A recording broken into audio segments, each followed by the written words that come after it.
I'd like to commence this video with a request. For those interested in receiving more premium betting tips and predictions, especially if my guidance has contributed to your success in winning bets and generating revenue, I kindly seek your support in revitalizing this channel. Your assistance plays a crucial role in bolstering my presence on YouTube. You're welcome to explore my Patreon support tier or check out my various plans. Multiple plans are available for each and every one of you seeking our premium picks. You can find the link in the bio and comment section below. Thank you for considering and supporting me. Mavericks vs. Celtics. My team pick is Boston minus 6.5 points. Not only was there some life left in the Mavericks, but on Friday night there seemed to be a lot of life in the club as they smoked Boston in Game 4 to extend the series. They wasted no time in putting their foot on the game, and in shooting 52.3% in the first half, they were able to stake themselves a 26 points halftime lead. Overall, Dallas shot 50.5% from the field on Friday and 40.5% from the field, hitting 15 threes. They've averaged 106.8 points in 21 playoffs games, shooting 46.9% from the field and 36.3% from beyond the arc. The Dallas defense may have had their best postseason effort, the 84 points allowed being the fewest in any of their playoff games.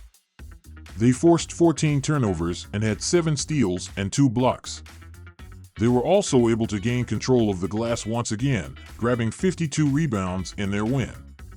They've pulled down 43.5 rebounds per game in the postseason, and the Mavericks defense had given up 103.2 points per game, allowing opponents to shoot 44.4% from the field and 35.3% from three-point range.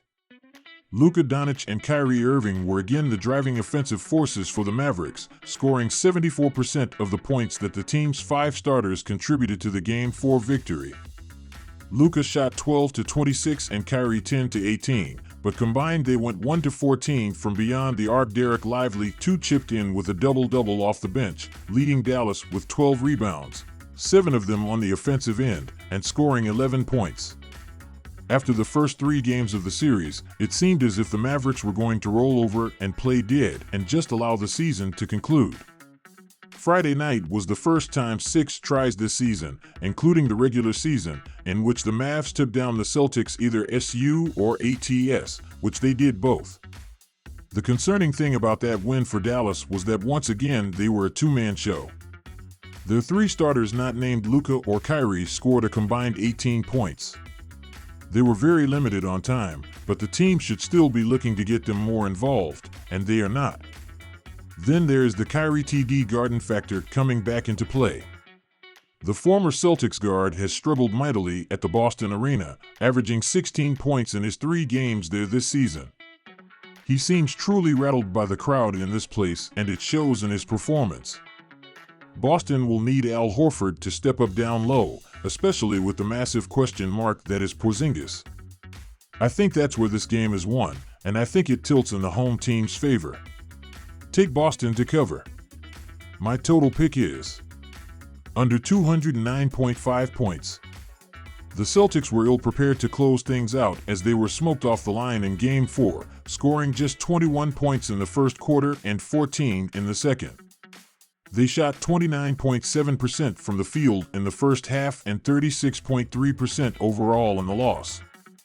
Boston did shoot 12-13 from the line, and they knocked down 14 three-pointers, but they also only shot 34.1% from beyond the arc, and they emptied their bench in the fourth.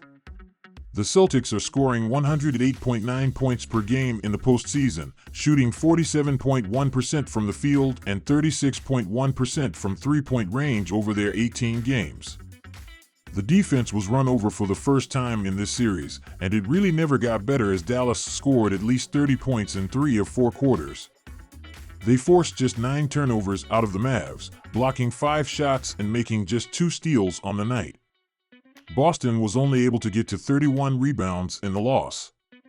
They have allowed 101.4 points per game in the playoffs, and teams have shot 46.5% from the field against them and 33.5% from beyond the arc. Kristaps Porzingis sat for a second straight game with his knee injury, and his status is again very much in doubt for Monday. If he were able to play, it may only be a brief burst in which Joe Mazzulla is looking to get the home crowd going. Otherwise, Jason Tatum is going to need to prove himself here. The forward scored just 15 points, and while yes, he is doing great things in all other aspects of the game, he is very much expected to be scoring big. These games have, for the most part, been one-sided, with one team scoring under 100 points each time out. All 4 of the games in this series have hit the under as they've averaged a combined 202.5 points per game. We should expect things to get even tighter as the series extends. Dallas found something in Game 4 that should help them on the defensive end a bit more. Boston will just need to get back to what they were doing in the first 3 games. The Mavs have scored under 110 points 13 postseason games, while Boston has scored 107 points or less in 5 straight games. Take the under.